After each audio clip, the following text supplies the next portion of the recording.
ये खबर अफगानिस्तान के पक्तिका प्रांत के अरगुन जिले में हुए एक हमले से जुड़ी है, जिसमें 3 क्रिकेटरों सहित 10 लोगों की मौत हो गई थी। इस घटना के बाद अफगानिस्तान क्रिकेट बोर्ड (एसीबी) ने पाकिस्तान के साथ होने वाली आगामी त्रिकोणीय टी20 सीरीज से हटने का फैसला किया है। यहां घटना और उससे जुड़े सभी महत्वपूर्ण विवरण दिए गए हैं। घटना और हताहत स्थान: अफगानिस्तान का पक्तिका प्रांत, अरगुन जिला। हताहत: हमले में 10 लोगों की मौत हुई है, जिनमें 3 क्रिकेटर शामिल हैं, कबीर, सिबगतुल्लाह और हारून। हमले की प्रकृति: अफगानिस्तान क्रिकेट बोर्ड (एसीबी) ने इसे कायराना हमला कहा है। स्थानीय लोगों और अफगान अधिकारियों के अनुसार यह हमला पाकिस्तान की तरफ से हवाई हमले या बमबारी के रूप में हुआ। पृष्ठभूमि: ये खिलाड़ी एक फ्रेंडली क्रिकेट मैच में हिस्सा लेने के बाद अरगुन लौटने पर एक सभा में थे, जब उन्हें निशाना बनाया गया। तालिबान सरकार का दावा: अफगानिस्तान की तालिबान सरकार द्वारा संचालित रेडियो और टेलीविजन का कहना है कि अरगुन और बरमल जिलों में पाकिस्तान की तरफ से हमलों में महिलाओं और बच्चों सहित 10 लोग मारे गए और 13 घायल हुए हैं। प्रत्यक्षदर्शी का विवरण: स्थानीय लोगों ने बताया कि क्रिकेट मैच चल रहा था और हवाई हमला होने के वक्त कुछ युवा रात के खाने के समय एक घर पर जुटे थे। जख्मी लोगों का कहना है कि पहले हमले के बाद अधिक लोग इकट्ठा हुए, जिसके बाद दूसरा हमला किया गया, जिससे कई लोग हताहत हुए। एसीबी का फैसला और प्रतिक्रिया। सीरीज से हटना: एसीबी ने इस हमले के बाद नवंबर के अंत में पाकिस्तान के साथ होने वाली त्रिकोणीय टी20 सीरीज से हटने का फैसला लिया है। ये सीरीज 17 से 29 नवंबर के बीच पाकिस्तान, अफगानिस्तान और श्रीलंका के बीच लाहौर और रावलपिंडी में खेली जानी थी।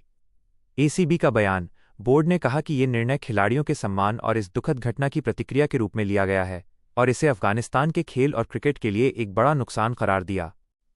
अफगान क्रिकेटरों की प्रतिक्रिया। अफगानिस्तान के प्रमुख क्रिकेटरों ने इस हमले पर गहरा दुख और पाकिस्तान के प्रति गुस्सा व्यक्त किया। राशिद खान: हमले को त्रासद बताया और एसीबी के सीरीज से हटने के फैसले का समर्थन किया। उन्होंने नागरिकों को निशाना बनाए जाने को अनैतिक और बर्बर बताते हुए मानवाधिकारों का उल्लंघन करार दिया। मोहम्मद नबी: इसे क्रूर हमला बताया और कहा कि ये घटना न केवल पक्तिका के लिए बल्कि पूरे क्रिकेट जगत और अफगानिस्तान के लिए बहुत दुख की बात है। गुलबदीन नायब: हमले को पाकिस्तानी सेना की क्रूर हरकत करार दिया और इसे हमारे लोगों, गौरव और स्वतंत्रता पर हमला बताया। हशमतुल्लाह शाहिदी: कहा कि मारे गए खिलाड़ी शांति, गौरव और देश के प्रतिनिधि थे, जिन्होंने गेंद और बल्ले से देश का नाम रोशन किया। घटना की निंदा और जांच की मांग। अंतर्राष्ट्रीय ह्यूमन राइट्स फाउंडेशन ने पाकिस्तानी सेना की तरफ से स्थानीय अफगान क्रिकेट टीम पर बमबारी की कड़ी निंदा की और इसे अंतर्राष्ट्रीय मानवाधिकार कानूनों का उल्लंघन बताया। फाउंडेशन की अपील: सभी अंतर्राष्ट्रीय संगठनों से अपील की है कि वे जल्द घटना की जांच करें और अफगान नागरिकों के खिलाफ हिंसा के पैटर्न की पड़ताल करें।